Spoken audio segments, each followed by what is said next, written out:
Sanibonani bafundi, igama lami uThembani Mate. Namhlanje sizofunda ngokuskwera ama-polynomials. Bathi lana simplify 7x plus 10 all squared. Uma nje ngifuna ukuqala nginibonisa into engamelanga niyenze bafundi. Ngiyakubona abafundi abaningi bayalenza leli phutha leli, kepha kufanele niqaphele uma inje ayenziwa kanje. Ngeke uthathe u7x bese uyamskwera plus bese uthi 10 to the power 2 futhi usquare. I-wrong uma inje bafundi. Ningalinge, ngicela nje niqaphele kahle, ningalinge nje niyenze nje kanje. Uma inje isuke mhlambe kuno multiplication sign ngaphakathi ku 7x times 10 squared.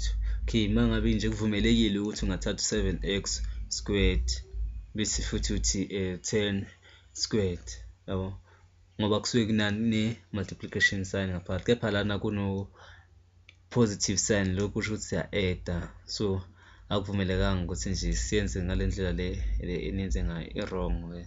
Kufanele niboyiqaphela kahle-ke le nto lena bafundi. Esibalo nje kumele sisolve ngokuthi sivule ama-bracket.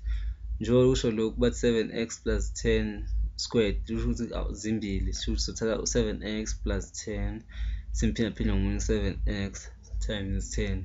Lo 2 lo enembona lapha kusho ukuthi yiwo lo kusho ukuthi it's a binomial, kusho ukuthi manje siyovula ama-bracket amabili. If mhlawumbe beyangekho leya 2 leya bezovele sibe nje no7x plus 10, ngoba manje sinaleya 2, that's why sivule ama-bracket amabili. Indlela esingenza ngazo lena lesibalo lesi, singasebenzisa i-FOIL method, siphinde futhi sisebenzise ne-distributive method.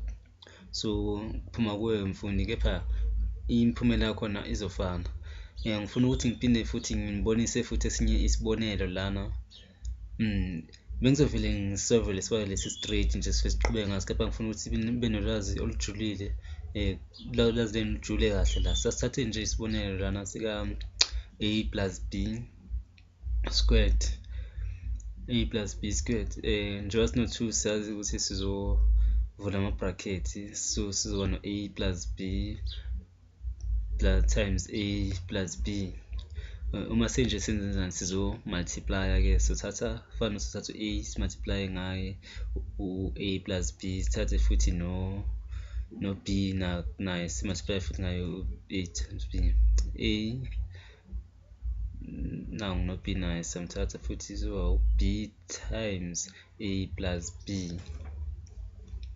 Uma senje sizo-multiply a plus times a equals to a squared plus ab, b times a izoba ba, masibeka kahle izoba ab plus b times b, sizothola bani u-b squared.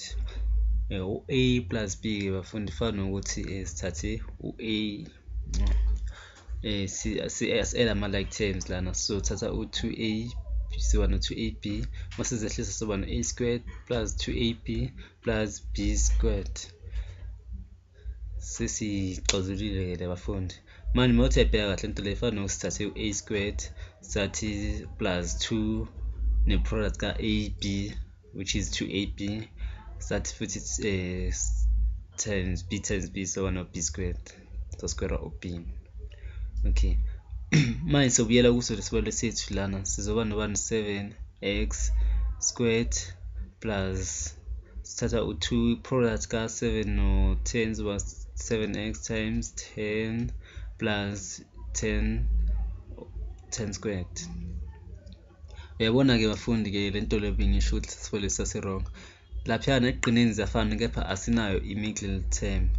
I-middle term lokho kungaphakathi, uma kungekho akukho lapha, yiko lesasolo lesanye highlightile ngibonisa ukuthi ise-wrong. Okay, asiqhubekeni ke bafundi.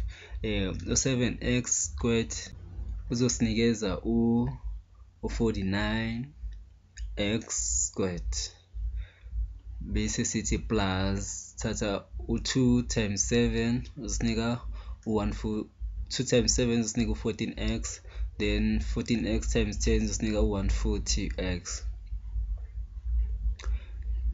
Bese futhi siyaqhubeka futhi sa-add sithi plus 10 squared, 10 times 10 sithola bani u100. Siphela lapho ke isifundo sanamhlanje. Ngithemba ukuthi niqondile konke engizama ukuchaza la. Sisale kasibonana futhi ngokuzayo.